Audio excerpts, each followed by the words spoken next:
Hi, my name is Tom and I'm an alcoholic. In November 2020, I was asked to lead an Alcoholics Anonymous men's step discussion meeting. The format of the meeting is for the leader to share their experience with one step in depth per week using the 12 and 12 book as a guide. I recorded my portion of the meeting to share with sponsees and others who could not attend the meeting. Thanks for taking the time to listen, and I hope that my message of recovery resonates with you. I'm Tom. I'm an alcoholic. Thanks for hosting the meeting. And as usual, thanks everyone for showing up. I'm Tom. I'm an alcoholic. I'm an alcoholic and I know I keep saying this for those of you who've been here through the whole series, but for the new guys, I'm an alcoholic and an addict. I'm an alcoholic and a codependent and an overeater and a compulsive video game player. And I'm just put anything at the end of that addiction, compulsion, line, and I can jump right in. And step 7, when I get to talk about it, will gives me some help to smooth off those edges. Qualify real quick. I come from a long line of alcoholics. There's a lot of chaos and bad parenting in my upbringing and abuse, and so the qualities that I'm looking for that would help me to be a well-rounded adult didn't come into play until I got into recovery and into AA and again, step 7 helps me figure out which of these things I need to seek help for and which ones are interfering with my life. And I'm coming up on 32 years sober next month, and I thought about this recently, that as much as steps 8 and 9 are real stumbling blocks to staying sober, I think one of the biggest risks I've had over the years is skipping over or dancing around 6 and 7, not addressing my character defects, letting them linger, either not turning them over to a higher power or letting them, hanging on to them because I like them too much. And it puts me at a disadvantage to life on life's terms. And again, I'll talk about that a little bit more. So this is my experience of staying sober and working the steps. Step 7, starts off with humbly asked him to remove our shortcomings. And in the beginning of the 12 and 12, in the little synopsis there, we've got these bullet points. So, well, what is humility? What can it mean to us? The avenue of true freedom of the human spirit. Necessary aid to survival. Value of ego puncturing. Failure and misery transformed by humility. Strength and weakness. Pain is the admission price to new life. Self-centered fear, chief activator of defects. Step 7 is change in attitude, which permits us to move out of ourselves toward God. Okay, so as you know, I like to do a quick recap on why step 7. Why in the world would I want to humbly ask God, a higher power, something to remove my shortcomings? I looked at that on the wall when I first came in, and I said, I'm not sure what shortcomings are. I'm not sure why they keep switching the words around, character defects, shortcomings, but that seems okay. I'm not exactly sure what that means for me, because I'm quite happy with how I'm doing. Just let me get off the drink and the drugs. It wasn't until my character defects and my shortcomings were kicking my ass emotionally sober that I came to realize why step 7. So, I came into the program because of my drinking and drugging. My life had become unmanageable. I became powerless over those things. They were calling the shots. I became hopeless and had hit the end of my road in terms of any idea about how to manage my life. I came to believe that I could be restored to sanity by listening to people in the fellowship talk about their experiences in recovery, I turned my will and my life over to the care of God. In step 3, mostly I turned my will and my life over to the care of you guys because you knew what you were doing apparently about how to stay sober, and I needed that help. That was all good and fine for a while, but again, I lingered too long. My character defects, my past, my secrets, built up and caused me, to suffer and consider suicide, until I got some help and did a 4th step. I had waited almost 5 years to do a 4th step. 4 and 5 gave me a clear look at myself, an honest look at myself, the ability to connect with another human being, and member of the program in step 5, and getting humble and sharing about myself. Step 6, I came to be willing to a certain degree in certain areas to let go of those defects. And if I don't do 7, I get in conflict with life and with the world and my relationships, and I cause trouble, and I get, they call it in the big book, in prey to misery and depression. I can't hold down relationships. I have trouble, just enjoying life. So that happens to me if I don't work 6 and 7, because my character defects, crop up, get in the way of my relationships, and cause trouble. And if I'm having trouble with life, and I don't have a solution like I did when I was drinking or drugging, then there's some very bad decisions that I can make on that road. So I need to move forward with step 7. I am acutely aware of step 7, what my character defects are, both because I just did inventory and because I'm willing. I made that step 3 decision. I became willing, and so they kind of start cropping up on me. Like I have the veil's pulled back a little bit. That little bit of willingness gives me a little bit of awareness about my character defects, and that's good and bad. Bad part is, I become willing because my ass is on fire. The good news is I become willing because my ass is on fire. So the risk is I'm going to backslide. The promise, right? I always like to throw promises in there. Well, what do I get out of step 7? Well, I mentioned it last week, and it's worth it again. If I'm not acting out on my defects, I don't get that look, that look of condemnation, or that look of disappointment from my friends and family members. That you did it again. You lashed out in anger, or you were lying about something stupid again. We can't trust you. I don't have to feel that way again. That kind of remorse, that ugly feeling of, ugh. I just can't stand living in my own skin. I get the promise of not having to feel that way ever again. The other, promise is that, and here, get into the literature now, on page 70, it talks about, I have a chance of becoming truly happy. Like that, for me, this alcoholic, truly happy, like that's a miracle. That is a huge jump from when I first came in here. And I can live with useful purpose and be able to summon faith that can meet any emergency. Like these are some huge promises. This is giving me some hope here. All I need to do is, let go of some of these character defects. And then 74, let me find that promise there. We enjoy moments which there is something like real peace of mind.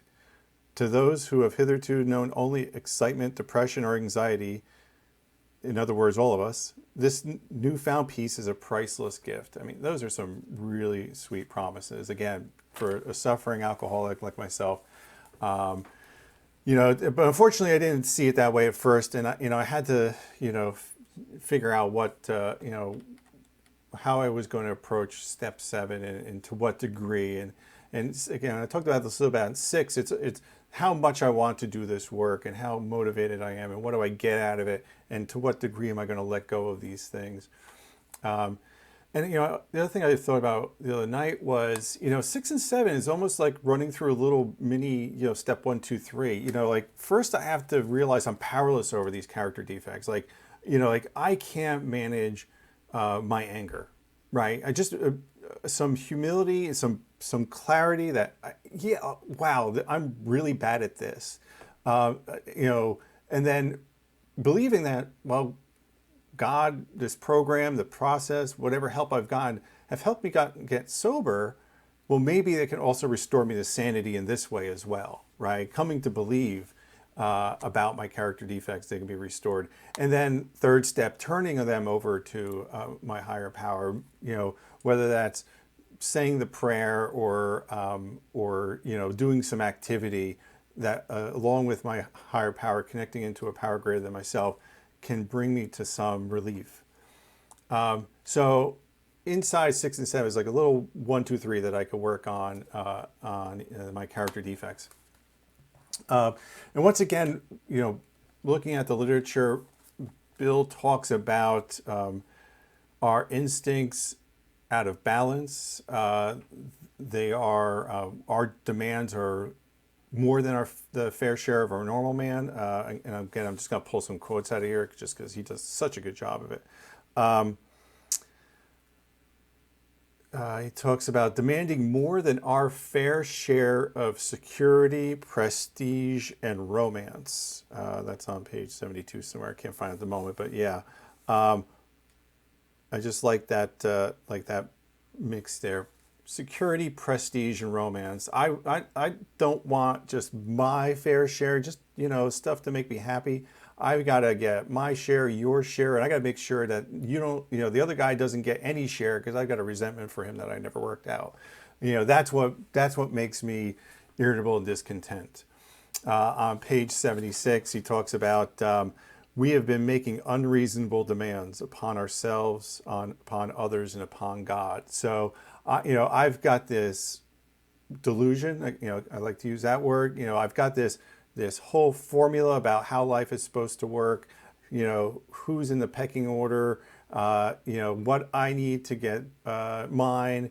Make sure that everything lines up the right way, and that I'm going to put those demands on everybody and make sure that if it doesn't turn out that way, I get to indulge in my character defects. Either I'm going to get angry, or I'm going to sulk. I'm going to eat a pint of ice cream to make myself feel better and forget. Or again, worst case scenario, it leads into depression, anxiety, and drinking. So I'm trying to achieve balance here. Bill, does a good job of allowing me to figure out what that balance is. We say all our character defects and remove all of our shortcomings and entirely willing, but he does talk about reducing our demands. He does talk about finding this balance between our natural human nature and what's going to work for me to stay sober. When I talk about achieving balance, that's probably the lifelong journey that he talks about. Whereas, can I be ambitious enough to hold down a job, without clawing over people trying to get up the corporate ladder? Can I be satisfied being a worker among workers? Someone who's just slightly above average. That it shouldn't take much, and that's a big should.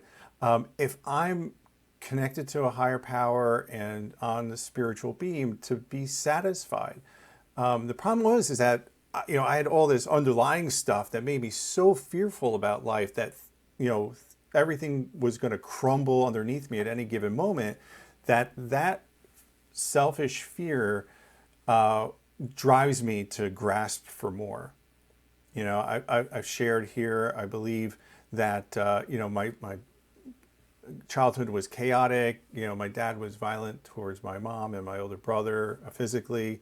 That at certain times my mom took off and then came back. My dad left, and stability is not in my background. So, it's that fear of the impermanence of life, led me to just grasp and grasp and grasp. And, if since I didn't know what the middle ground was, my demands on life were completely out of whack.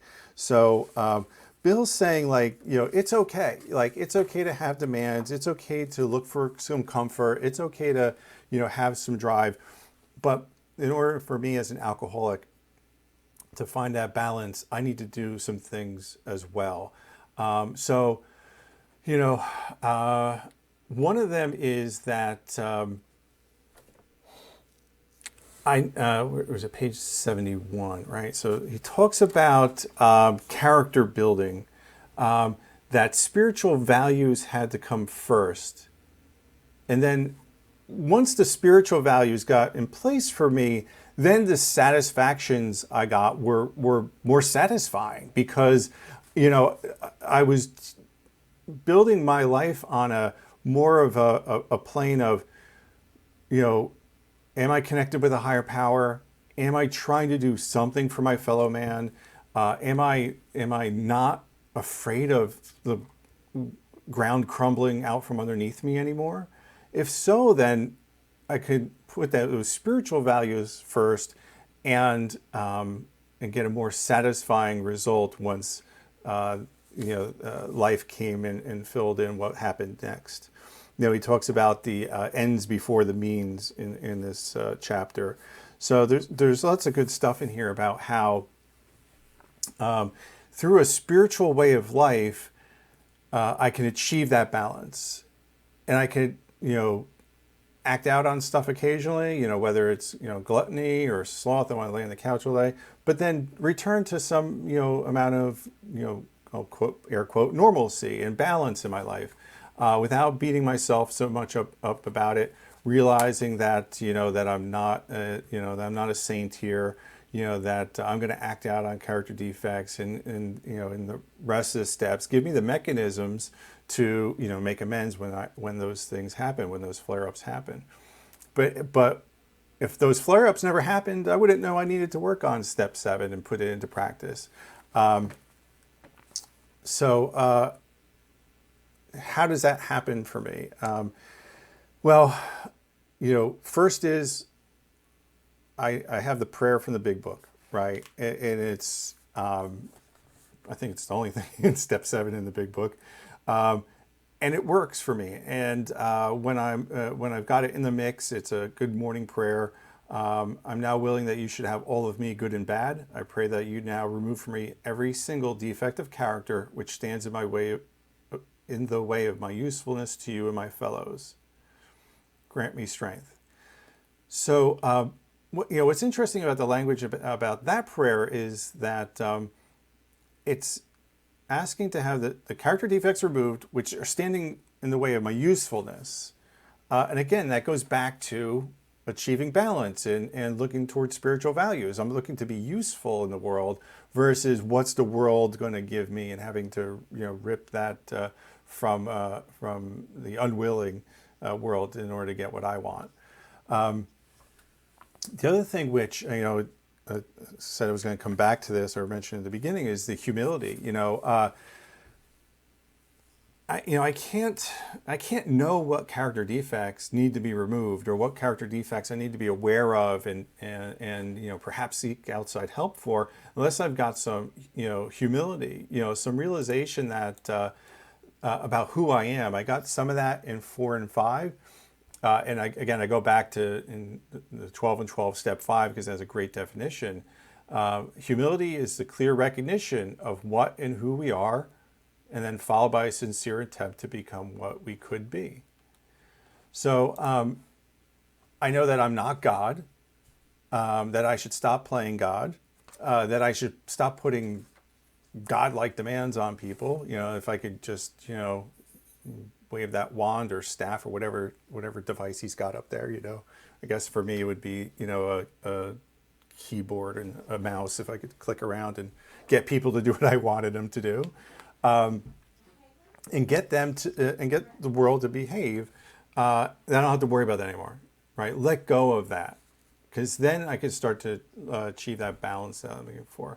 And the other things which drive, again, I mentioned this, is that, top of page 75, he talks about, we start off step 7 because of humiliation, where we saw failure and misery transformed by humility into priceless assets. We heard story after story of humility has brought strength out of weakness. Pain was the price of admission. So that, I used to come into meetings, let's say 5-7 years into the program, something like that, and I'd say, I've come to the point in my program, which means, there was some character defect kicking my ass so much that I had to do something about it. It's like, I've come to a point, I've come to a decision that I should stop being an asshole, or I need to go to therapy because of some other thing that's cropped up this month. At the bottom of 75, he said, he brings it forward, and this is where I hope to be on a regular basis. But again, I fall back, and sometimes I have to be humiliated. But he talks about we needn't always be bludgeoned and beaten into humility. It would come quite as much from our voluntary reaching as it could from unremitting suffering. So, I can come to a point where, I kind of like 7. I kind of like turning over these character defects to my higher power. I like living in moderation. I like, the results I get. It takes practice. Like all this stuff is absolutely, about practice, sliding back, getting beat up a little bit by life, getting back into the swing of things. But certainly humility is something that, I've been willing to seek as a result of, this process. So what else? I've got the prayer here, which, is the all-purpose prayer for, looking to have my defects removed. I think I shared last week, I've got some assets and defects worksheets. If I want to work with a sponsee, I might use those to kind of highlight some things. I might look at where I am on the continuum of these, these things. How truthful am I? Am I doing inventory on a regular basis to know where these character defects are popping up and causing trouble? So again, I need some humility and some honesty. Again, moving deeper into this, another thing which has helped me in my morning prayers is that I start to pray for the man I want to be. Again, coming from a very defeatist, negative, self-loathing standpoint, me saying I pray, I pray I'm not a liar today. I don't want to be an asshole today. I looked at how can I turn that around and do some more positive reinforcement, self-parenting, whatever you want to call it. It's okay, well, why don't I pray for, make intentions, meditate on the kind of man I want to be. So I've got some, some morning meditations, some morning prayers, God, help me be a man of love. Help me be a man of peace. Help me be a man of faith. Help me be a man of service. Help me be a man of respect. Those are the things where, I'm just trying to live in that spirit versus self. So these things don't, dominate me like the way they used to. The St. Francis prayer is absolutely, my, go-to tool for changing my perspective. Changing my perspective on not just, my role in life and these relationships, but also giving me a deeper perspective, a spiritual view. So, if I can move towards being of service, if I can move towards, a deeper spiritual connection with myself and with you and with God, the character defects are going to be less of a risk for me. The other thing is talking about perspective is the long view. My brain, goes oh my God, this is the worst thing that's going to happen to me right now. the chemicals just release and fight or flight, and it's about a cheese sandwich. Like it is, like perspective for me kind of goes out the window sometimes. Getting angry over, the broken shoelace, right? So when when I have a spiritual connection, I get this long view, this bit larger perspective, me in the universe versus me in the me.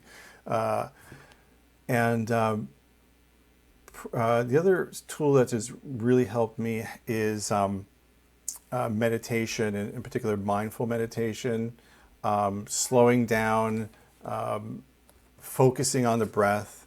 Again, because my brain, my ego, my kind of baseline fear that I was brought up with, wants to make everything a catastrophe. Being able to just slow down a little bit, take a breath, take a walk, step away, will give me just that little bit of moment where I can like call on a higher power, make a connection, do something so these character defects don't kick my ass quite as much. And the other thing, which a book I picked up about I want to say about 10 years ago. I was in a religious bookstore, and I saw this book, and it caught my eye, and it's called "So You Want to Be Like Christ," which I thought was fascinating. I didn't know there was a formula for being like Christ, and I thought, hey, why not? He seemed like he was a pretty cool dude. and he seemed like he had it together in terms of this spiritual thing. Well, what's it mean to be like Christ? And what's funny is the 8 rules. They got 8 steps, man. They got us beat. They don't take 12 to figure this thing out. But they fall in line with a lot of these spiritual principles and things which I was looking for in order to, again, just slow down and give myself some space and get away from reacting on these character defects once they popped up. And it came down to things like prayer and meditation and slowing down and giving back and being humble. And it was just a great confirmation that this stuff is everywhere if I'm humble enough and attentive enough to notice them. So my character defects are there for the taking, or there for the leaving, and it depends on how much I call upon my higher power and the tools of the program to let me out of them. So I want to thank Pete again for asking me to speak tonight. I want to thank everyone for being here.